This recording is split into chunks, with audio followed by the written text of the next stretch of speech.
Economic impact of the British rule. तो दोस्तों, पहला जो प्रभाव हुआ वो क्या था? Disruption of traditional economy. जो पारंपरिक जो अर्थव्यवस्था था उसका पूरी तरह से टूट फूट या खात्मा। ऐसा क्यों हुआ? पहले के जमाने में जो आक्रमणकारी हिंदुस्तान में आए तो उन्होंने हिंदुस्तान की जो सेल्फ सफिशिएंट विलेज स्ट्रक्चर था, सेल्फ सफिशिएंट, इसके बारे में पहले ही बता चुका हूं कि इस जो गांव जो था वो स्वायत्त था। गांव के लोग बाहरी एजेंसी पर बहुत कम निर्भर हुआ करते थे। विलेज कम्युनिटी के पास में पूरी गांव की जमीन होती थी। विलेज कम्युनिटी का यह दायित्व होता था कि गांव में शिक्षा का प्रचार प्रसार करे, तालाब का निर्माण करे, सिंचाई की व्यवस्था करे, गार्डन मतलब बगीचे की व्यवस्था करे। तो विलेज कम्युनिटी सुप्रीम था और बाहरी एजेंसी पर वो बहुत कम निर्भर था। इवन जो मनी लेंडर्स थे, मतलब सूदखोर या महाजन, वो अंग्रेज के आने से पहले वो एक निश्चित सीमा से ज्यादा सूद नहीं ले सकते थे, ब्याज नहीं ले सकते थे, क्योंकि विलेज कम्युनिटी का उन पर दबाव रहता था। लेकिन अब क्या हो गया? अंग्रेजों के आने के बाद में सेल्फ सफिशिएंट विलेज स्ट्रक्चर जो था वो पूरी तरह से टूट गया। जो विलेज की, जो गांव की जो स्वायत्तता थी उसको अंग्रेजों ने पूरी तरह से खत्म कर दिया। और वो ऐसा क्यों हुआ? क्योंकि लैंड को, जो जमीन है उसको उन्होंने क्या किया? सेलेबल बना दिया, बिक्री होगी। तो पहले के जमाने के जो आक्रमणकारी आते थे तो उनका ज्यादा से ज्यादा काम यह होता था कि वो टैक्स वसूलते थे। माने टैक्स वसूलने वाले अधिकारी बदल जाते थे और कोई ज्यादा परिवर्तन नहीं होता था। लेकिन जब अंग्रेज आया तो उन्होंने जो ट्रेडिशनल इकोनॉमी थी, हमारी जो पारंपरिक अर्थव्यवस्था थी, और पारंपरिक अर्थव्यवस्था क्या थी? स्वायत्त अर्थव्यवस्था, जहां पर कि जो गांव की कम्युनिटी, माने विलेज कम्युनिटी सुप्रीम हुआ करता था, उसको तहस नहस कर दिया गया। और दोस्तों, ऐसा क्यों हुआ? क्योंकि लैंड को सेलेबल बना दिया गया। अंग्रेजों ने शुरुआती दौर में उन्होंने इजारेदारी सिस्टम लागू किया था।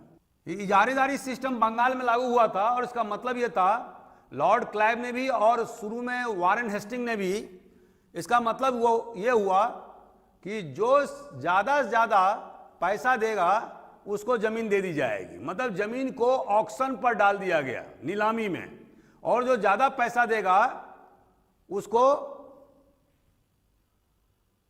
वो जमीन दे दी जाएगी। इसका परिणाम क्या हुआ कि बहुत सारे जो रेवेन्यू फार्मर्स थे वो डिफॉल्टर हो गए। उन्होंने समय पर भुगतान नहीं किया तो या तो वो जेल गए या उनकी जमीन छीन ली गई। तो बाद में इसका दुष्परिणाम यह हुआ कि 1/3 भाग, बंगाल का 1/3 भाग जो है वो जंगल हो गया। माने किसान जमीन छोड़ के भाग गए, जहां पर कि कोई खेती नहीं की जा सकती थी, क्योंकि खेती करने वाला कोई था नहीं। तो इस दुर्दशा को देखते हुए बाद में लॉर्ड कॉर्नवालिस ने परमानेंट सेटलमेंट, तीसरा। तो दोस्तों, इस प्रकार से अंग्रेजों ने 4 प्रकार के रेवेन्यू सिस्टम लागू किए थे और ये इजारेदारी सिस्टम तो बाद में खत्म कर दिया गया और 1793 ईस्वी में परमानेंट सेटलमेंट बंगाल सूबा में इसको लागू किया गया, जिसमें कि जो रेवेन्यू फार्मर था उसी को ऑनर ऑफ द लैंड बना दिया गया, जो हिंदुस्तान में पहले कभी नहीं हुआ। और उनको 10/11 भाग जितना भी वसूल करेंगे वो 10/11 भाग जो ना अंग्रेज को जमा करना होगा, अंग्रेज शासन को, और 1/11 भाग रेवेन्यू फार्मर के पास में दिया गया। ये जो परमानेंट सेटलमेंट था वो लॉर्ड कॉर्नवालिस द्वारा लागू किया गया था और ये ब्रिटिश इंडिया के 19% इलाके में लागू था। उसी तरह से रैयतवारी सेटलमेंट जो है, यहां पर अंग्रेजों ने जस्ट उलट किया और उन्होंने रैयत को, माने किसान को, ऑनर ऑफ द लैंड बनाया और ये मद्रास और बॉम्बे प्रांत में इसको लागू किया गया मुनरो के द्वारा। और इसके बाद में महलवारी सिस्टम ये पंजाब सूबा में, अवध में, आगरा सूबा में, उस जमाने में आगरा सूबा अलग हुआ करता था, अवध सूबा अलग हुआ करता था, महलवारी सिस्टम लागू किया गया।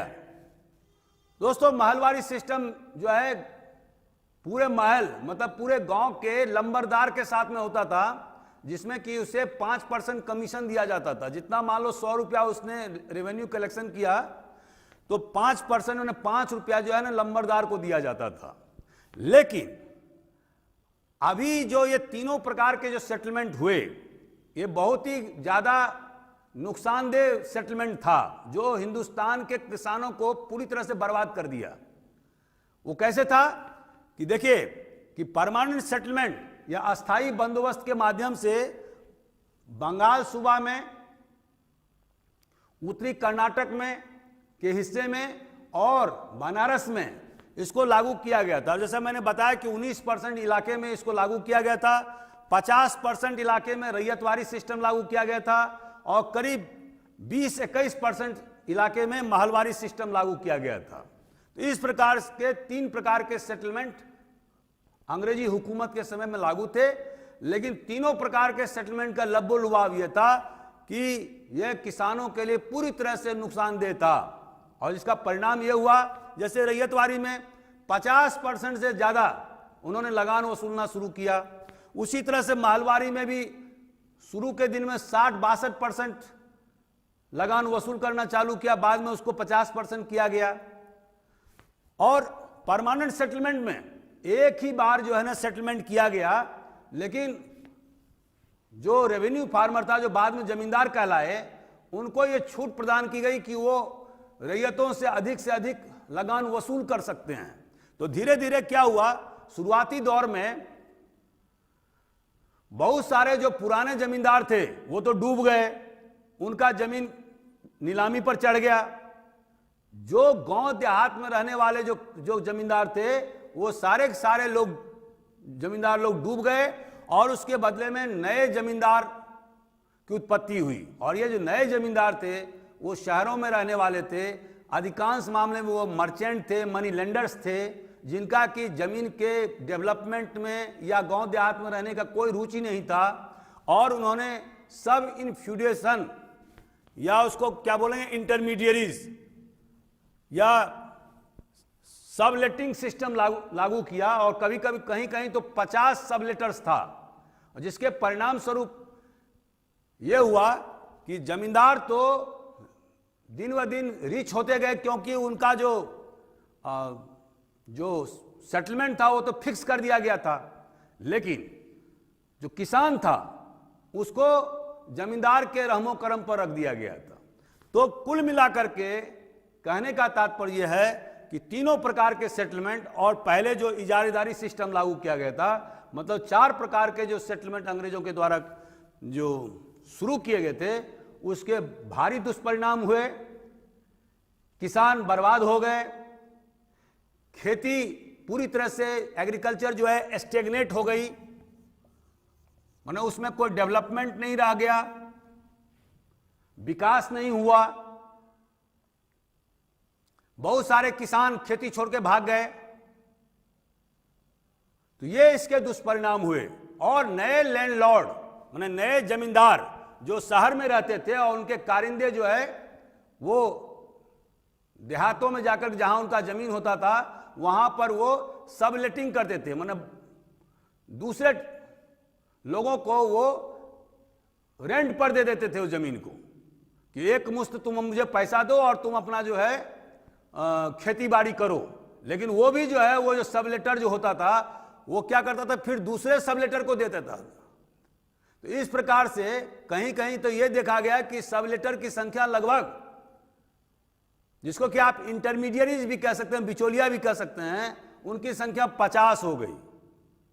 और ये सारे जो सबलेटर थे, जो बिचौलिए थे, क्योंकि जो न्यू लैंडलॉर्ड, जो नया जमींदार था, वो तो शहर में था, तो उन्होंने क्या किया, किसानों का अत्यधिक शोषण किया, जिसके कारण से समय समय पर हिंदुस्तान में हर 4 साल 5 साल पर लगातार अकाल होते गए। दूसरा कारण क्या हुआ, अंग्रेजों के आने से हिंदुस्तान का जो आर्टिजन क्लास था, जो क्राफ्ट्समैन था, वो पूरी तरह से बर्बाद हो गया। ऐसा क्यों हुआ? यदि आपको उस जमाने का 17वीं शताब्दी 18वीं शताब्दी के आर्थिक इतिहास के बारे में अगर आप देखेंगे तो आप क्या पाते हैं कि हमारा देश हैंडीक्राफ्ट के मामले में विश्व में अव्वल नंबर का था। तो उस समय में वाणिज्यवाद का फेज चल रहा था। इसका अर्थ उस समय में चूंकि वहां पर औद्योगिक क्रांति नहीं हुई थी, तो अब वो क्या किया उन्होंने, यहां के जो कारीगर थे उनसे उन्होंने सामान खरीदना चालू किया कम पैसों पर। जो बाजार मूल्य था उससे कम पैसों पर सामान खरीदना चालू किया, और जो कच्चा माल जो देते थे कारीगर को, वो महंगे दाम पर देते थे। तो वो दोनों प्रकार से लाभान्वित होते थे। जो अंग्रेज जो है वो हिंदुस्तानी कारीगरों का दोहरी मार लगाते थे कि एक तो कच्चा माल जो है ना ज्यादा महंगे दामों पर देते थे, और दूसरा जो पका हुआ जो माल, जो मैन्युफैक्चर गुड्स जो हिंदुस्तानी कारीगरों के द्वारा बनाया जाता था, उसको अंडर प्राइसिंग करके सस्ते दाम पर वो खरीदते थे। नंबर एक तो वो पॉइंट हुआ।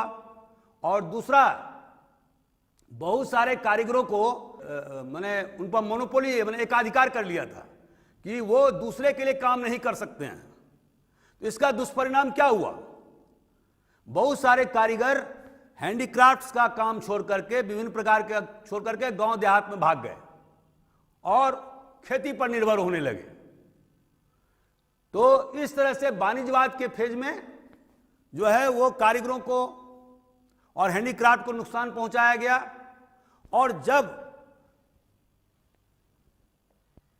औद्योगिक क्रांति अपने जोर शोर और चरम पर था, खास करके 18वीं शताब्दी के उत्तरार्ध में और 19वीं शताब्दी के पूर्वार्ध में, तो अंग्रेजों ने क्या किया, उन्होंने 1813 में जो मैंने आपको बताया स्वतंत्र व्यापार की नीति अपनाया, और जिसके तहत में ये स्वतंत्र व्यापार नीति बेसिकली एक पक्षीय स्वतंत्र व्यापार नीति था, जिसमें कि अंग्रेजी सामान तो खुल्लम खुल्ला हिंदुस्तानी मार्केट में आ सकता था, लेकिन हिंदुस्तानी सामान इंग्लैंड में नहीं जा सकता था, या उस पर बहुत ज्यादा कस्टम ड्यूटी लगाए जाते थे। तो ये एक प्रकार से हिंदुस्तान के जो हैंडीक्राफ्ट्स या जो कुटीर उद्योग या जो मैन्युफैक्चरिंग सिस्टम था, उसको बर्बाद करने का एक तरीका था। और इसका दुष्परिणाम यह हुआ कि चूंकि मशीन से बनाया हुआ सामान सस्ता होता था, और हिंदुस्तान में जो चूंकि यहां पर मशीन का उपयोग ना करके मैनमेड का इस्तेमाल होता था, बरसों से कारीगरी की जाती थी, तो वो इंग्लैंड के द्वारा बनाए हुए सामान सस्ते होते थे। तो एक समय ऐसा आया कि पूरा हिंदुस्तानी मार्केट जो है वो इंग्लैंड के सामानों से पट गया। तो इस तरह से हम क्या देखते हैं कि हमारा देश जो मैन्युफैक्चरिंग हब था, विभिन्न सामानों को बनाने के लिए सूती उद्योग में, जूट में, ये बहुत सारे मामलों में हमारा देश नंबर 1 था। वो धीरे धीरे क्या हो गया, वो सारे हैंडीक्राफ्ट्स धीरे धीरे खत्म होते गए। सबसे ज्यादा जो कॉटन वीविंग और स्पिनिंग इफेक्ट हुआ, इसका प्रभाव पड़ा। इसका दूरगामी प्रभाव दोस्तों क्या पड़ा, हम जब अंग्रेज आए थे तो उस समय बहुत सारे शहर थे और इनका विकास, शहरों का विकास उन्नत आर्थिक क्रियाकलापों के कारण हुआ था। लेकिन बाद के वर्षों में हम क्या पाते हैं, by the end of the 19th century urban population was restricted to only 10%, मात्र 10% रह गया था। 19वीं शताब्दी के अंत आते आते अर्बन पॉपुलेशन, शहरी जो आबादी है वो हिंदुस्तान में सिर्फ और सिर्फ 10% रह गई थी, क्योंकि बहुत सारे जो आर्टिजन क्लास के लोग थे, जो मैन्युफैक्चरर थे, वो सब शहर छोड़ करके गांव देहातों में भाग गए थे। इसका एक और माइनस पॉइंट क्या हुआ, जो ट्रेडिशनल सिस्टम का जो इंडस्ट्री था वो तो तबाह हो गया, लेकिन जो नए सिस्टम, जिस तरह से ब्रिटेन में, फ्रांस में औद्योगिक क्रांति हो रहा था और नए नए उद्योग लगाए जा रहे थे, हमारे देश को उससे मरहूम कर दिया गया। तो इसके एक परिणाम क्या हुआ कि no growth of modern industries, हमारे देश में आधुनिक उद्योग का विकास नहीं हुआ। और यह जानबूझ करके अंग्रेजों ने डेलिबरेटली इसको किया था, क्योंकि वो चाहते थे कि हिंदुस्तान का जो इकोनॉमी हो वो कॉलोनियल इकोनॉमी हो। और दोस्तों, कॉलोनियल इकोनॉमी की विशेषता क्या होती है? कॉलोनियल इकोनॉमी की विशेषता ये होती है औपनिवेशिक अर्थव्यवस्था, हिंदी में कहेंगे। इसकी विशेषता क्या होती है कि वो मदर कंट्री, अंग्रेजी में इसको बोलते हैं मेट्रोपोलिस। तो मदर कंट्री को, जो मातृ कंट्री, इस हमारे मामले में ये इंग्लैंड होगा, उसको उसके कच्चे माल को पूर्ति करने वाला देश बन जाए। और ऐसा ही अंग्रेजों ने किया। और खास करके जब उन्होंने रेलवे का विकास हिंदुस्तान में किया, और आपको पता होना चाहिए कि रेलवे में 1900 ईस्वी तक उन्होंने लगभग 360 करोड़ रुपया खर्च किया था। सबसे ज्यादा इन्वेस्टमेंट उन्होंने रेलवे में किया। और ये रेलवे जब गांव, सुदूर देहातों में, इलाकों में जब वो फैल गए तो वहां से कच्चे माल ले जाना बहुत आसान हो गया। कच्चे माल ले जाकर के बंदरगाह तक ले जाना, और उसके बाद बंदरगाह से फिर इंग्लैंड को ले जाना, ये बहुत आसान काम हो गया। तो हिंदुस्तान का चप्पा चप्पा जो है वो मार्केट से लिंक हो गया रेलवे के माध्यम से, और ये सबसे बड़ा नुकसान दे रहा। तो दोस्तों, इस तरह से हम क्या देखते हैं कि नो ग्रोथ ऑफ इंडस्ट्री, और इसका एक दुष्परिणाम यह हुआ डी इंडस्ट्रियलाइजेशन। जैसा कि मैंने आपको बताया कि अंग्रेजों ने धीरे धीरे तरतीबवार से पूरे देश को डी इंडस्ट्रियलाइज कर दिया, माना औद्योगिकरण से पूरी तरह से विहीन कर दिया। इसका परिणाम क्या हुआ? परिणाम यह हुआ कि बहुत सारे जो आर्टिजन क्लास के लोग थे, बहुत सारे जो मैन्युफैक्चरर थे, अब वो लैंड पर या जमीन पर आश्रित हो गए, और प्रेशर ऑन द लैंड जो है वो बहुत ज्यादा हो गया। तो बाद के वर्षों में हम क्या देखते हैं कि जो लैंड पर जो लोग आश्रित थे वो 63.5% थे। बाद के वर्षों में क्या हो गया, वो 70% हो गए। माने कुल मिलाकर के 6.5% जो आबादी है उसका इजाफा किस पर हो गया? एग्रीकल्चर पर। एक और इसके इफेक्ट थे इंपोवरिशमेंट ऑफ पीजांट्री, किसानों की दुर्दशा, गरीबी। समकालीन जो इतिहासकार हैं बिशॉप हेबर, उनका यह कहना है कि ब्रिटिश इंडिया का जो किसान था उनकी दुर्दशा ज़्यादा थी बनस्पत की जो नेटिव स्टेट में जो किसान थे उससे भी ज़्यादा जो है दुर्दशा किसका था? ब्रिटिश इंडिया के किसानों का। और दोस्तों इसका रीजन क्या था? जो मैंने आपको अभी 4 प्रकार के जो रेवेन्यू सिस्टम हमने बताए और उसके जो दूरगामी परिणाम हुए, और फिर जो आर्टिजन क्लास का और जो मैन्युफैक्चरर क्लास का जो पूरी तरह से तबाही हुआ, और वो लोग भी सब पूरी तरह से कृषि पर ही जीविकोपार्जन के लिए, तो ये सारे फैक्टर मिलकर के क्या हो गया? किसानों की दुर्दशा हो गई।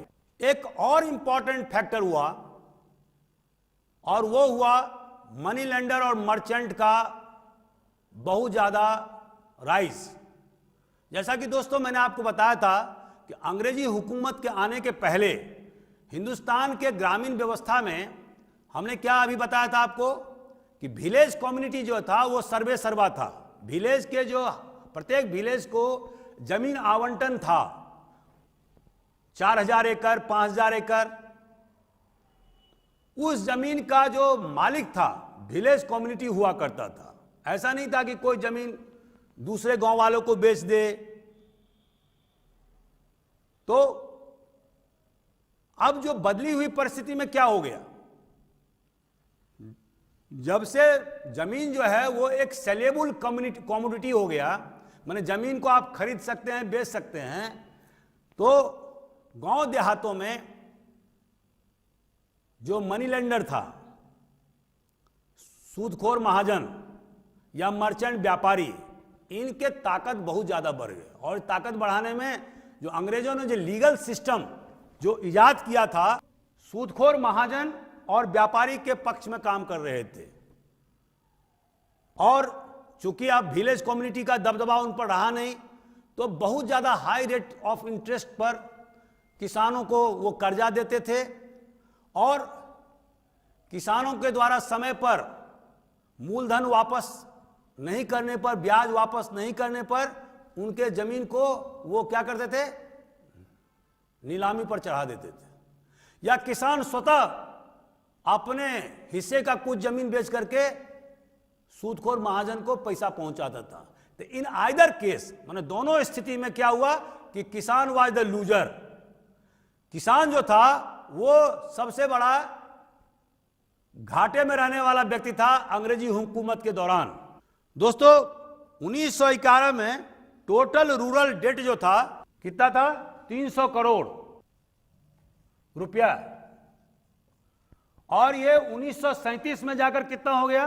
1800 करोड़, 6 गुना ज्यादा वृद्धि हुआ है। तो इसका मतलब क्या हुआ? 1800 करोड़ का मतलब हुआ कि पूरा जो कृषि से जो आमदनी होता था उसका 1/3 भाग, 1/3 भाग मतलब 1800 करोड़, ये जो था वो कर्जा में था, 1/3। दोस्तों एक और परिणाम क्या हुआ? Commercialisation of agriculture. इसका हिंदी क्या होगा? कृषि का वाणिज्यीकरण। इसका अर्थ क्या होता है? इसका अर्थ यह होता है कि किसानों को अब मजबूर किया जाता रहा कि आप जो है वो अपने जिन्स को, अपने अनाज को मनी लेंडर को या व्यापारी को बेचें। और ये व्यापारी या मनी लेंडर जो है, जो प्रचलित जो दाम था रहता था, उससे कम दाम पर क्या करते थे? एग्रीकल्चर प्रोड्यूस या अनाज को खरीदते थे। और इससे नुकसान किसका होता था? किसानों का। मान लीजिए 10 रुपये क्विंटल धान है, तो खरीद कितने में रहे हैं? 5 रुपये में। लेकिन किसान बेचने के लिए मजबूर है। क्यों मजबूर है? बेबस है, क्योंकि उसे लगान भी देना है। अगर लगान नहीं देगा तो उसके जमीन नीलामी में चढ़ जाएंगे। उसको अपनी बेटी की शादी भी करनी है, बेटे को पढ़ाना भी है, खेती को भी दोबारा से खेती भी करना है, उसके विकास भी करने हैं, मेड़बंदी भी करना है, सीड भी खरीदना है, जुताई का काम भी करना है। तो किसान बेबस था, लेकिन अंग्रेज सरकार से उसको किसी प्रकार का कोई प्रोटेक्शन नहीं मिल रहा था। तो मार्केट से अर्थात बाजार से जब किसानों के अनाज को किसान द्वारा जो सामान जो पैदा किया उसको जब जोड़ा गया तो होना तो चाहिए इससे फायदा, लेकिन हुआ जस्ट उलट। इससे नुकसान हुआ किसानों का, और इसमें सबसे ज्यादा फायदा किसको हुआ? सूदखोर महाजन और व्यापारियों को, जो अधिक से अधिक लाभ कमा रहे थे। और अंग्रेजों का जो लीगल सिस्टम था वो भी, उसका भी वो ज्यादा से ज्यादा इस्तेमाल कर रहे थे। चूंकि अधिकांश किसान अनपढ़ थे तो वो अकाउंट बुक में मैनिपुलेटिंग करके कुछ से कुछ रकम चढ़ा करके किसानों से चीटिंग करने का काम, फ्रॉड करने का काम ये मनी लेंडर्स के द्वारा, मर्चेंट्स के द्वारा किया जाता था। दोस्तों, एक और परिणाम क्या हुआ? Ruin of old landlords and rise of new zamindars. जब अंग्रेज हिंदुस्तान में आए तो उस समय में भी हिंदुस्तान में जमींदार थे जो मुगल के पीरियड में वो लगान वसूली वगैरह का काम करते थे। जब इजारेदारी सिस्टम लॉर्ड क्लाइव के द्वारा और वारेन हेस्टिंग के द्वारा शुरू किया गया था और अधिक से अधिक लगान देने वाले को नीलामी में लगान देने वाले को उनको जमीन दे दिया जाता था, मैंने उसको कि आप उसको उस जमीन का उपयोग करें। तो इसके दुष्परिणाम क्या हुए? इसके दुष्परिणाम हुए, जो पुराने जमींदार जो थे वो उनके बहुत सारे जमीन या जमींदारी उसे अंग्रेजों ने बेच दिया और नए जमींदारों को दिया, जिसका कि गांव देहातों से कोई लेना देना नहीं था।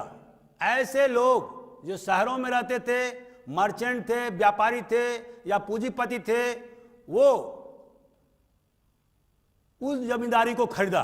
अब उस जमाने में इन्वेस्टमेंट के तो स्रोत, अन्य स्रोत नहीं थे, तो जो बड़े बड़े जो पूंजीपति थे वो जमींदारी खरीदते थे ताकि उसमें इन्वेस्ट किया जा सके। अब ऐसे जो नए जो जमींदार जो उत्पन्न हुए, उनका अपने जमींदारी से कोई लेना देना नहीं रहता था। वो गांव देहात में रहते ही नहीं थे, उनको जमीन विकास करने से कोई लेना देना नहीं था। तो मैंने दैट एक काइंड ऑफ एब्सेंटी लैंडलॉर्ड, ऐसे लैंडलॉर्ड, ऐसे जमींदार जो जमीन पर जहां पर उनका जमींदारी है वहां से वो गैरहाजिर रहते हैं। तो वो चूंकि वो अभी मैंने बताया ना कि वो तो शहर में रहते थे, उन्होंने चूंकि उस जमाने में इन्वेस्टमेंट के निवेश करने के कोई ज्यादा एवेन्यूज, रास्ते नहीं थे, तो वो क्या किए, उन्होंने जमीनों में, जमींदारी में उन्होंने अपने पैसे इन्वेस्ट किया। औने पौने दाम में जो है ना वो में उन्होंने खरीदा, क्योंकि जो पुराने जमींदार थे वो डिफाल्टर हो गए थे। अंग्रेज जो है वो खुद काश्तकारी तो करेगा नहीं, तो ऐसे उन्होंने ऐसे लोगों को दे दिया जिनके पास में पैसे था, क्योंकि अंग्रेज को केवल पैसा चाहिए, उनको हिंदुस्तान के यहां के लोगों से तो कोई मोहब्बत तो था नहीं। तो इस तरह से क्या हुआ, एब्सेंटी लैंडलॉर्ड की उत्पत्ति हुई। लास्ट में 2 पॉइंट और बताना चाहेंगे, डेवलपमेंट ऑफ मॉडर्न इंडस्ट्रीज, और दूसरा पॉइंट क्या है, स्टारवेशन एंड फेमिन्स। सबसे ज्यादा जो अंग्रेजी पूंजीपति ने जो इन्वेस्टमेंट किया वो था रेलवे, और रेलवे में जो उन्होंने इन्वेस्टमेंट किया उसमें उसका रीजन ये था कि अंग्रेजी सरकार ने उनको एक एश्योरेंस दिया था कि भले ही रेलवे को नुकसान हो या फायदा हो, लेकिन हम आपको इतना % जो है ना आपको उसका डिविडेंड देंगे ही, माने एक निश्चित डिविडेंड आपको दिया जाएगा। तो जिसके कारण से रेलवे का बहुत जबरदस्त विकास हुआ, खास करके 1853 से लेकर के 1905 के बीच में, और इसमें अंग्रेज पूंजीपतियों के बहुत सारे पूंजी लगे थे और उनको एक निश्चित डिविडेंड दिया जाता था। इसमें रेलवे के मामले में अंग्रेजी सरकार ने हिंदुस्तानी पूंजीपतियों के साथ में पूरी तरह से भेदभाव रखा और उनको उसमें ज़्यादा तवज्जो नहीं दिया गया। इसी तरह से अंग्रेजों ने प्लांटेशन इंडस्ट्री का विकास किया।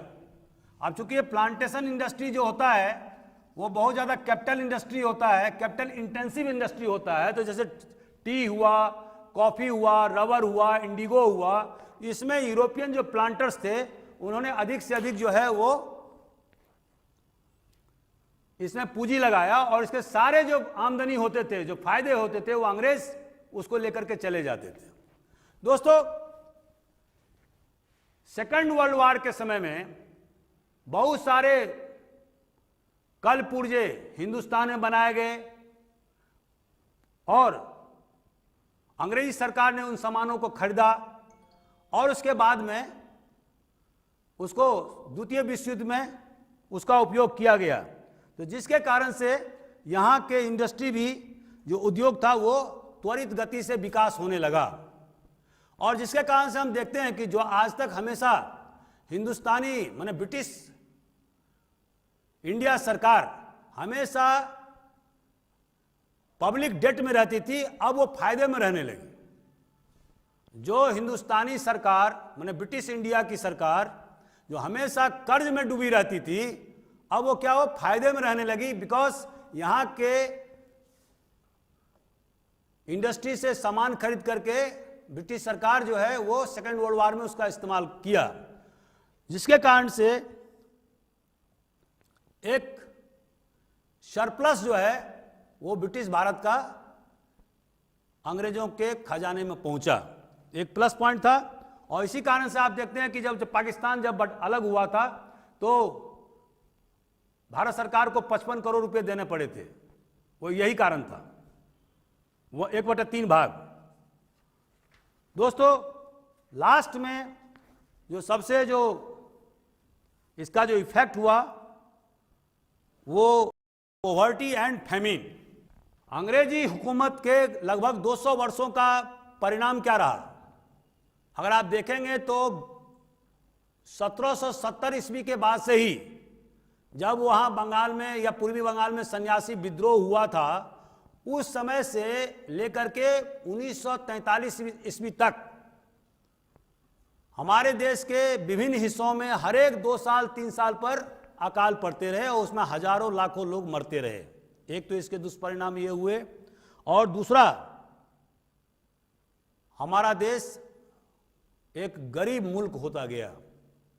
यदि आप 1700 ईस्वी के जैसे मैंने आपको वानगी प्रस्तुत किया था, अगर उस समय का हिंदुस्तान और उस समय का अगर ब्रिटेन देखा जाए तो दोनों में किसी प्रकार का ज्यादा अंतर नहीं था। लेकिन 1947 आते आते हमारा देश बहुत ज्यादा गरीब हो गया और इसके 94% लोग गरीब हो गए, 94%, जिसको 2 जून खाने के लिए प्रयास करना होता था, 2 जून खाने के लिए मशक्कत करना होता था। तो पूरी तरह से देश का जो आर्थिक व्यवस्था है वो पूरी तरह से चरमरा गया था, नंबर 1। नंबर 2, इस 200 वर्षों के दरमियान अंग्रेजों ने हमारे देश की संपत्ति को बहुत ही निर्दयतापूर्वक लूटा और एक अमेरिकी इतिहासकार के अनुमान के हिसाब से लगभग 44 ट्रिलियन डॉलर माना अमेरिकन डॉलर्स अंग्रेज हिंदुस्तान से इतनी की संपत्ति ले गए। तो दोस्तों, इस तरह से हम क्या देखते हैं कि हिंदुस्तान की जो अर्थव्यवस्था थी उसको पूरी तरह से औपनिवेशिक अर्थव्यवस्था में परिवर्तित कर दिया गया था और यहां के लोग दाने दाने के लिए मोहताज हो गए थे। तो दोस्तों, आज हमारा व्याख्यान यहीं समाप्त होता है।